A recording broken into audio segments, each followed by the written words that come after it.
Приветствую вас на канале «Архив Земли». Сегодня на нашем столе окажутся папки, к которым до сих пор трудно прикасаться. Скажу честно, мне было очень больно работать над этим архивом. Просеивать через себя пожелтевшие страницы директив, за которыми прячутся миллионы оборванных жизней, тяжелый эмоциональный труд. Перед вами строгое документальное исследование, основанное на уже открытых исторических документах, шифротелеграммах и данных уничтоженных переписей. Мы не ищем сенсаций и не стремимся шокировать вас. Наша цель – беспристрастно изучить административную механику Великого голода 1930-х годов, преступно замыкать эту трагедию в рамках одной территории. Сегодня мы заглянем во все пострадавшие регионы, до которых дотянулся этот смертоносный маховик, от выжженных деревень Украины и заблокированных станиц Кубани до обескровленных степей Казахстана, Поволжья и замерзающих спецпоселков Сибири. Давайте вместе изучим эти улики. В конце 1920-х годов СССР провозглашает курс на форсированную индустриализацию. Лозунг эпохи был жестким. Мы отстали от передовых стран на от 50 до 100 лет. Мы должны пробежать это расстояние в 10 лет. Либо мы сделаем это, либо нас сомнут. Но построить с нуля сотни гигантских заводов без западных технологий было невозможно. У Советского Союза не было своего машиностроения, станков и инженеров. Все это покупалось в США и Германии за твердую валюту. Проектированием тракторных заводов занималось американское бюро Альберта Кана, Магнитогорский комбинат создавался по чертежам американской фирмы Макки, а турбины для Днепрогэса поставляла General Electric. Зависимость от Запада была тотальной. И именно в этот момент, в октябре 1929 года, начинается Великая депрессия. Мировой экономический кризис нанес по планам Кремля сокрушительный удар. Произошел катастрофический парадокс. Из-за кризиса мировые цены на сырье и продовольствие рухнули на от 50 до 70%, а стоимость промышленного оборудования снизилась незначительно. СССР оказался в экономических тисках. Чтобы купить один и тот же американский станок, в 1931 году государству требовалось продать за границу в 2, а то и в 3 раза больше товаров, чем в 1929. В казне не было золота, кредиты СССР не давали. Единственной твердой валютой стал хлеб. Каждая тонна пшеницы, отправленная в Европу, превращалась в станки и турбины. Валютный долг рос лавинообразно, и Сталину требовалось гарантированное подконтрольное количество зерна, ежегодно и без сбоев. Но внутри страны существовало препятствие – традиционная деревня. Более 90% земли находилось в руках крестьян-единоличников. Они сами решали, сколько сеять и по какой цене продавать излишки. Когда государство искусственно занижало закупочные цены, крестьяне просто придерживали зерно. Для тоталитарной системы, завязавшей планы на графике импорта, экономическая независимость деревни была неприемлема. Тогда Кремль решает ликвидировать прежний уклад. Начинается Великий перелом. Крестьян насильно сгоняют в колхозы. Колхоз в этой схеме создавался вовсе не для процветания сельского хозяйства. Это был идеальный административный насос. Из него государство могло забрать абсолютно все выращенное зерно до единого зернышка, не спрашивая согласия у тех, кто работал на земле. Так был запущен маховик, который превратил экономический кризис на Уолл-стрит в трагедию на полях Украины, Поволжья, Кубани и в степях Казахстана. Перейдем к документам, которые зафиксировали первые шаги этой спецоперации против собственного народа. Если в европейской части СССР административное давление было направлено преимущественно на изъятие зерна, то в Казахстане логика центра столкнулась с совершенно иным типом общества. Здесь маховик коллективизации принял форму форсированного перевода кочевого и полукочевого населения на оседлый образ жизни. Процесс, вошедший в историю под названием «Ашаршылык», продемонстрировал результаты применения жесткого директивного планирования к традиционным экономическим системам. Главным элементом хозяйственной системы кочевого населения был скот, основа экономики, транспорта и продовольственного обеспечения. В начале 1930-х годов руководство республики во главе с Филиппом Голощёкиным приступает к реализации политики оседания кочевников, коллективизации и массового обобществления скота. Архивные материалы и сводки заготовительных ведомств фиксируют стремительное сокращение поголовья. Согласно этим документам, за несколько лет оно уменьшилось с примерно 40-45 миллионов голов до 4-5 миллионов. Значительная часть скота была изъята в рамках государственных заготовок для снабжения промышленных центров или погибла вследствие нарушения традиционных маршрутов кочевья и нехватки кормовой базы. По подсчетам современных исследователей, потери стада составили порядка от 80 до 90%. Для значительной части населения это означало фактическую утрату источников существования. Спасаясь от голодного кризиса, сотни тысяч жителей были вынуждены покинуть территорию республики. Этот исход из степи зафиксирован в рапортах пограничных отрядов и местных органов ОГПУ. Семьи и целые родовые группы уходили за пределы советских границ – в Китай, Монголию, Афганистан и Иран. Одновременно с этим значительные потоки беженцев направлялись в соседние советские регионы – Сибирь, Поволжье и республики Центральной Азии, что привело к чрезвычайной нагрузке на транспортные узлы и крупные города. Последствия кризиса оказались долгосрочными. По оценкам современных демографов, Казахстан потерял около четверти населения, а численность коренного казахского этноса, согласно сравнительному анализу всесоюзных переписей, сократилась на десятки процентов.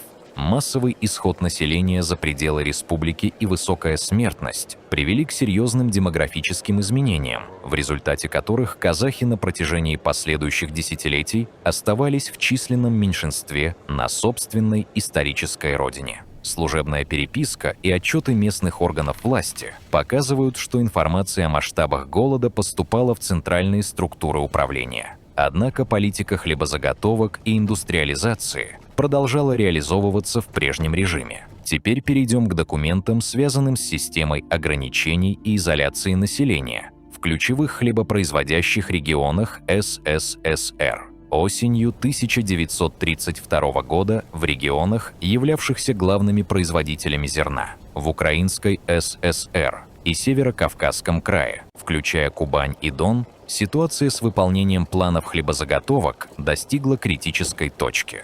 Рассекреченная служебная переписка показывает, что невыполнение установленных квот трактовалось центром как сознательный саботаж. Для преодоления кризиса снабжения в данные регионы были направлены специальные чрезвычайные комиссии Политбюро ЦК ВКПБ с исключительными полномочиями, что привело к развертыванию системы чрезвычайных административных и экономических мер. Первым юридическим элементом этой системы стало постановление ЦИК и СНК СССР от 7 августа 1932 года «Закон о 5 колосках». Согласно тексту документа, любое хищение колхозного или кооперативного имущества, включая сбор остатков урожая на полях местными жителями, каралось высшей мерой социальной защиты с конфискацией имущества, а при смягчающих обстоятельствах – лишением свободы на срок не менее 10 лет. Вторым инструментом давления стал режим черных досок. Постановлениями СНК УССР и местных властей Северо-Кавказского края отдельные колхозы и села, не выполнившие плановые показатели, заносились в специальные списки. Для этих населенных пунктов вводились следующие санкции: блокировка торговли, прекращение поставок и изъятие всех промышленных и продовольственных товаров из розничной сети, прекращение кредитования, досрочное взыскание ранее выданных суд, ограничение перемещения, блокирование выезда населения за пределы районов силами подразделений ОГПУ. Для обеспечения тотального изъятия зерна в деревнях создавались буксирные бригады из числа партийного актива и местных комнезамов. Архивные рапорты фиксируют механику их работы. Члены бригад проводили массовые подворовые обыски с использованием железных щупов для поиска подземных тайников. Когда зерна в хозяйствах не оставалось, в соответствии с директивами Центра начинали применяться натуральные штрафы. Изъятие у населения любых других видов продовольствия – картофеля, мяса, овощей, что лишало людей альтернативной кормовой базы.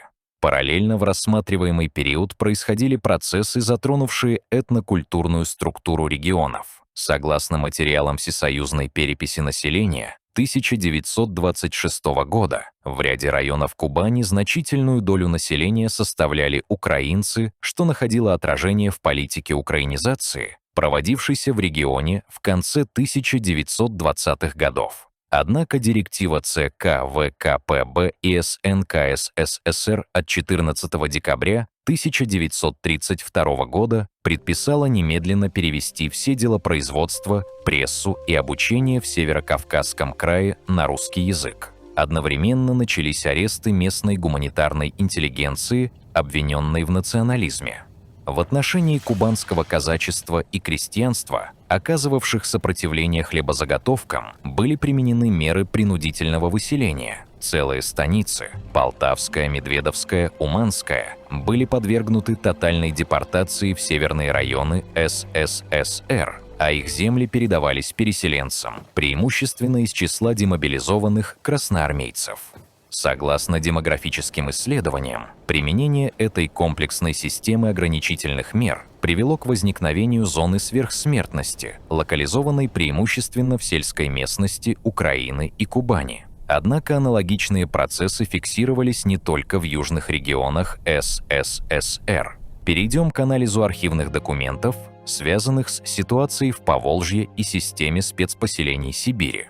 Анализ документов показывает, что география продовольственного кризиса 1932-1933 годов не ограничивалась окраинами страны. Параллельно аналогичные процессы развивались в Нижнем и Среднем Поволжье, на Южном Урале и в Западной Сибири.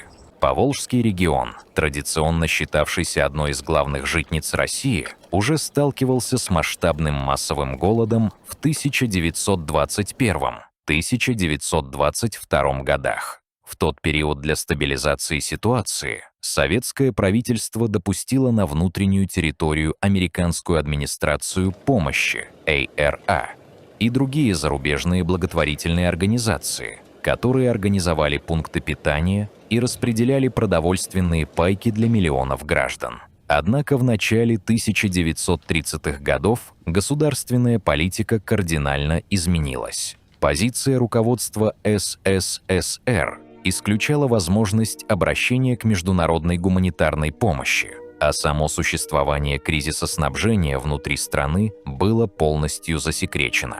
В рассматриваемый период в Поволжье и Сибири были задействованы те же механизмы хлебозаготовок, что и в других аграрных республиках. Местные партийные органы, стремясь выполнить директивные показатели, изымали семенные и фуражные фонды колхозов. Согласно сводкам ОГПУ, это привело к массовому прекращению работы тягловой силы и невозможности проведения весеннего сева.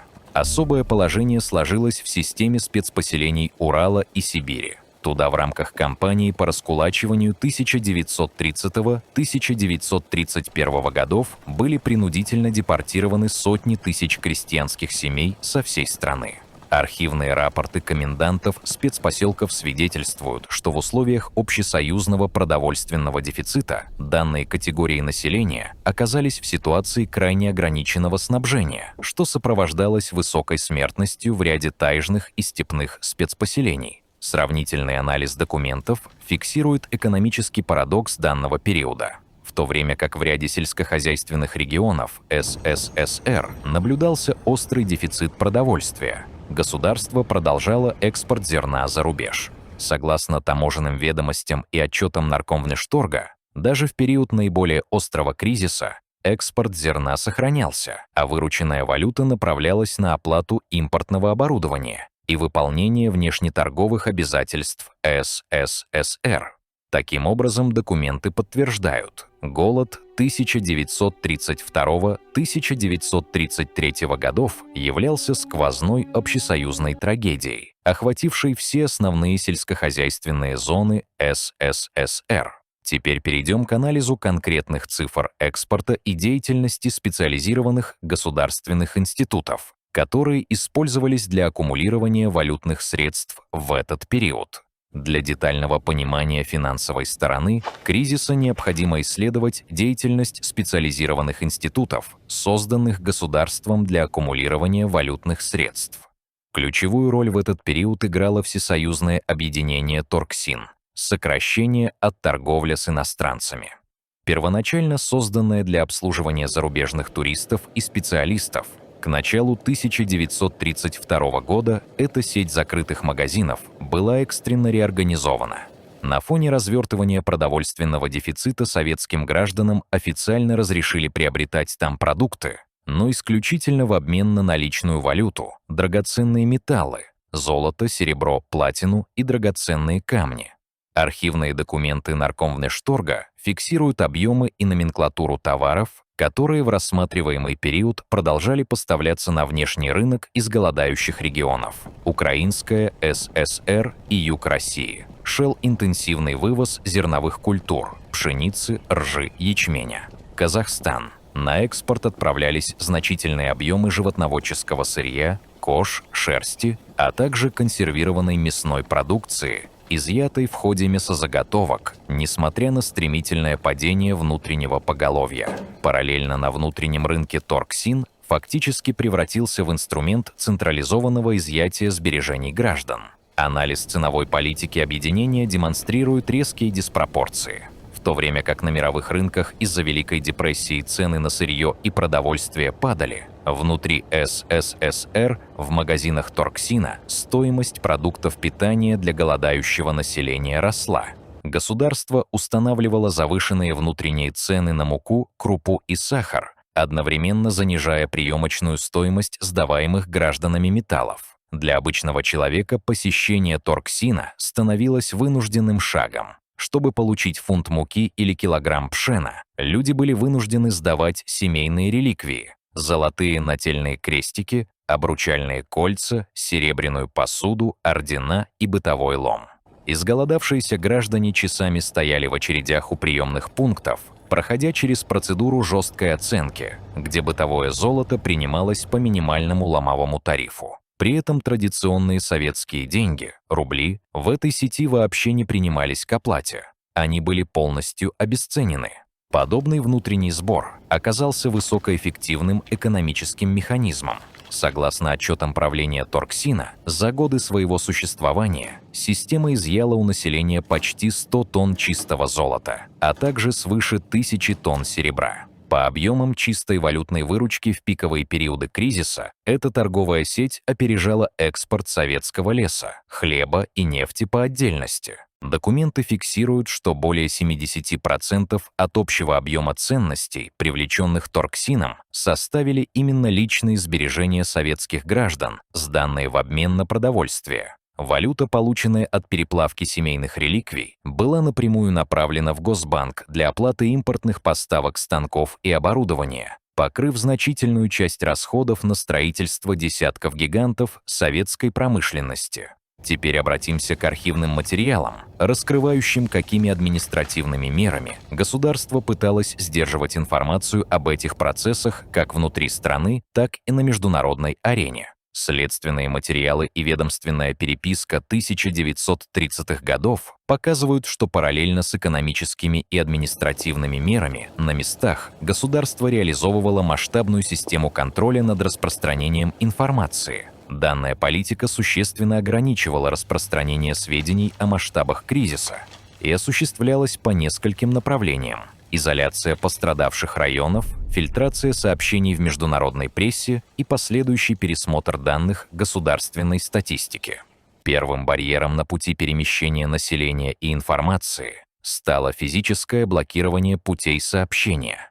Постановлением ЦК ВКПБ и СН КССР от 22 января 1933 года за подписями Сталина и Молотова был введен официальный запрет на массовое передвижение крестьян из Украинской ССР и Северо-Кавказского края в другие регионы. В директиве утверждалось, что миграционный поток организуется противниками советской власти. Транспортные узлы и крупные дороги блокировались специальными отрядами ОГПУ. Согласно архивным сводкам ведомства, только за первые месяцы действия этого распоряжения на железнодорожных станциях были задержаны сотни тысяч человек, значительная часть которых была возвращена по месту прежнего проживания. Аналогичный жесткий контроль над миграцией осуществлялся и на границах Казахстана. Вторым этапом стала фильтрация сообщений зарубежной прессы. В начале 1930-х годов в СССР действовала обязательная предварительная цензура для иностранных корреспондентов. Отправка за границу материалов, содержащих сведения о продовольственной катастрофе, могла повлечь за собой аннулирование аккредитации. В рассматриваемый период на международной арене развернулось информационное противостояние. Поездка британского журналиста Гарета Джонса, который весной 1933 года неофициально сошел с поезда в Харьковской области и прошел через десятки населенных пунктов, зафиксировано в его последующих статьях. Джонс открыто заявил о масштабах смертности в СССР на пресс-конференции в Берлине. Однако часть иностранных корреспондентов в Москве, включая руководителя корпункта The New York Times Уолтером Дюранти, публично ставила под сомнение сообщения о масштабном голоде и придерживалась более лояльной к советскому руководству позиции. В условиях начавшегося дипломатического сближения между США и СССР правительства ряда западных стран предпочли опереться на официальные публикации Дюранти, проигнорировав альтернативные доклады и данные собственных консульских служб. Третьим этапом ограничения информации стал пересмотр внутренней демографической статистики. Главным документом, зафиксировавшим реальную динамику населения, должна была стать всесоюзная перепись, проведенная в январе 1937 года. Ее результаты продемонстрировали значительное расхождение с прогнозами Госплана. Вместо расчетных 170 миллионов человек фактическое население СССР составило 162 миллиона. Ряд современных исследователей связывает эту демографическую разницу с последствиями голода 1932-1933 годов, высокой смертностью и резким снижением рождаемости в рассматриваемый период. Реакция высших органов управления была незамедлительной. Постановлением СНК СССР от 25 сентября 1937 года перепись была объявлена вредительской, а ее методология – ошибочной. Первичные аналитические материалы были изъяты и засекречены. Руководители статистических органов, отвечавшие за проведение переписи, были арестованы по обвинениям в вредительстве и искажении данных. Это привело к фактическому свертыванию независимого анализа демографических итогов переписи 1937 года и закрытию доступа к реальным показателям потерь. Теперь перейдем к анализу долгосрочных демографических и культурных последствий, которые эта скоординированная административная политика оставила в структуре общества. Анализ долгосрочных последствий продовольственного кризиса 1932-1933 годов позволяет исследователям говорить о глубокой деформации социальной, демографической и культурной структуры советского общества.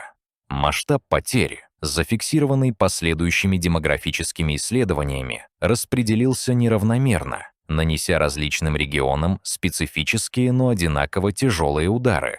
В абсолютных цифрах наибольшие потери понесла Украинская ССР. По подсчетам современных демографов и историков, прямые демографические потери, сверхсмертность, в республике составили порядка 3,9 миллиона человек. В относительных же показателях наиболее разрушительный удар пришелся на Казахстан. Регион потерял более 22% от общей численности населения, а потери коренного казахского этноса составили, по разным оценкам, до 40% от общего числа. Высокая смертность и массовая вынужденная миграция за пределы республики привели к тому, что казахи на несколько десятилетий стали численным меньшинством на собственной родине. Потери других аграрных зон РСФСР, Поволжья, Северного Кавказа, Дона и Кубани, а также спецпоселений Сибири оцениваются исследователями в совокупности еще примерно в 1 миллион человеческих жизней. Однако эхо трагедии измеряется не только статистическими показателями. Намного сложнее поддается учету долговременная культурная и психологическая травма, затронувшая несколько последующих поколений. В регионах, наиболее пострадавших от чрезвычайных хлебозаготовок и коллективизации, произошла глубокая трансформация традиционного сельского уклада. В Украине и на юге России традиционная культура индивидуального крестьянского хозяйства подверглась радикальному изменению в результате коллективизации и последующих административных преобразований. В Казахстане административными мерами была фактически прекращена история кочевой цивилизации, что сопровождалось утратой значительного пласта песенных традиций, родовых связей, институтов устной передачи знаний и массовым сиротством. На бытовом уровне пережитый кризис сформировал устойчивые модели поведения, передававшиеся внутри семейной среды на протяжении нескольких поколений. Исследователи отмечают, что в семьях, переживших голод, сохранялось особенно бережное отношение к хлебу и продуктам питания, стремление создавать запасы на случай кризиса, а также повышенная тревожность, связанная с нехваткой еды. В структуре повседневности это фиксировалось в виде специфических привычек у детей и внуков пострадавших. Официальный запрет на публичное обсуждение событий 1930-х годов законсервировал эти процессы внутри семейного пространства. Потребовались десятилетия и открытие архивных фондов, чтобы общество смогло приступить к открытому анализу произошедшего. Теперь перейдем к заключительной части исследования, к вопросу о том, каким образом память о событиях 1932-1933 годов продолжает влиять на общественные дискуссии, историческую политику и процессы переосмысления советского прошлого в современном мире. События 1932-1933 годов навсегда останутся одной из самых суровых страниц нашей общей истории. Изучая документы тех лет, мы видим, как в погоне за глобальными экономическими целями и масштабной индустриализацией система перестала замечать главную и самую страшную беду — ценность отдельной человеческой жизни. Однако цель нашего расследования на канале «Архив Земли» не поиск виновных в настоящем и не попытка сделать кого-то плохим сегодня. Это трагическое прошлое, которое невозможно изменить, но которое необходимо знать. Мы не имеем права на забвение, но мы обязаны жить будущим, извлекая уроки из прошлых ошибок и бережно сохраняя человечность. В конечном итоге, только осознание ошибок прошлого, сострадание и взаимное добро спасут этот мир. Поделитесь в комментариях семейными историями тех лет. Нам важно сохранить каждое свидетельство. Спасибо, что изучали эти архивы вместе с нами.